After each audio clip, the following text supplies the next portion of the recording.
Hey, it's Abdullah and this is the Nokia 110 4G. So let's unbox it and talk about its main features. The phone comes in 3 colors, so you can get it in blue, black or in yellow.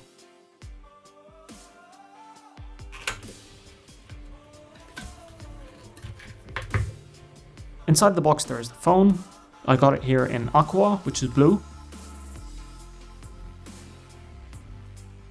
Pretty cool color.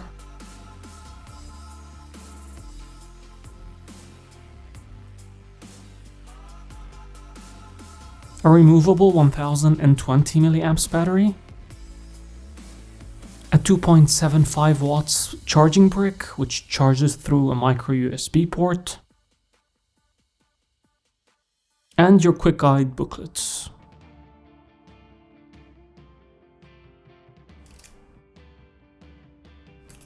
For an affordable 4G feature phone, this actually looks pretty decent. The whole phone is made out of polycarbonate plastic and the back actually has a slightly textured finish, just to add a bit of extra grip. The top and the bottom portions of the phone are made out of a glossy black finish. You have a pretty comfy D-pad right under the display. The buttons all have very nice feedback and they're pretty clicky. There is a 3.5mm headphone jack at the top, as well as a flashlight. And on the bottom you have the micro USB charging port. On the back there is a VGA camera, which is pretty basic. I like the overall build of this. Yeah, it definitely feels plasticky as you'd expect, but it feels nicely put together and it also feels like it can definitely withstand a lot of drops without worrying about anything happening to it. Although as you'd expect, the glossy finish is going to be a fingerprint magnet at the top and at the bottom. In order to insert the battery, you need to remove the back plate, and there is a pretty big slit on the right hand side in order to do that.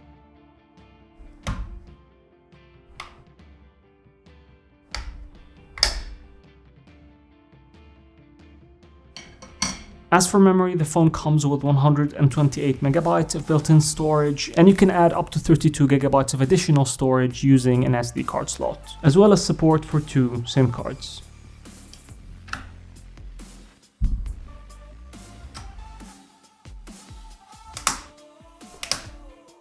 And we're ready to go. Press the end call key to power on the device.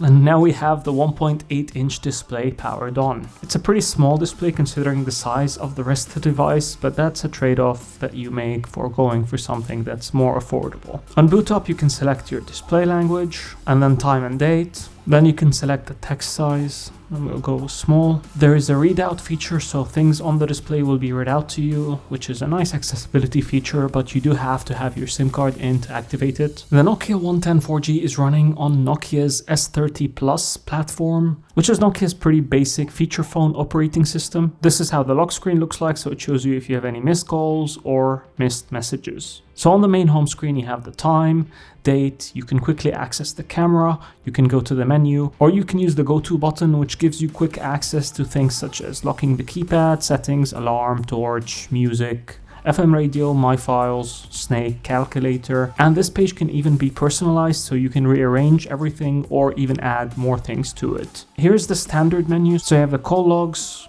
contacts, gallery, internet as a web browser, message, camera, snake, FM radio, which also works without connecting the 3.5mm headphone jack, music, video player, settings, alarm, dictionary, some more games, a file browser, extras, and even more games. So inside the extras, you have some of the accessibility features such as readout, you have world clock, timer, unit converter, calculator, calendar, torch, recorder. The torch is located at the top of the device, as you can see.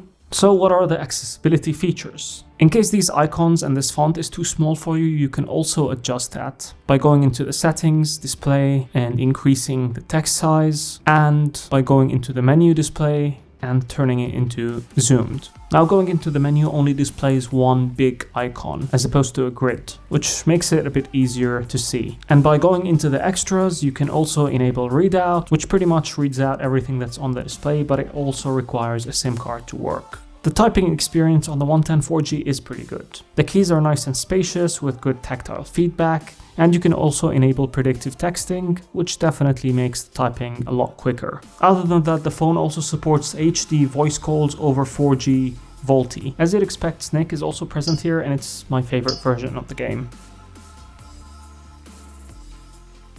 In terms of battery life, Nokia is promising up to 12 days of standby time if you have 4G enabled and 2 SIM cards, and up to 14 days of standby time if you only have 1 SIM card on 4G. You can also get about 5 hours of talk time on 4G and up to 16 hours of talk time on GSM. If you're using it for music playback, you can get up to 36 hours. So what are the missing features? For a start, there's no hotspot feature on this, so you can't use any internet tethering. There's no note-taking application, so you can't manually type up notes, although you can use the voice recorder to sort of compensate for this. I also believe there is a limit on the number of contacts you can have, and I believe that limit is 1,000 contacts. Anyway, this pretty much covers everything you need to know about the Nokia 110 4G. What do you guys think about this one? Share your thoughts in the comments below. That's it from me, and I shall see you in the next one.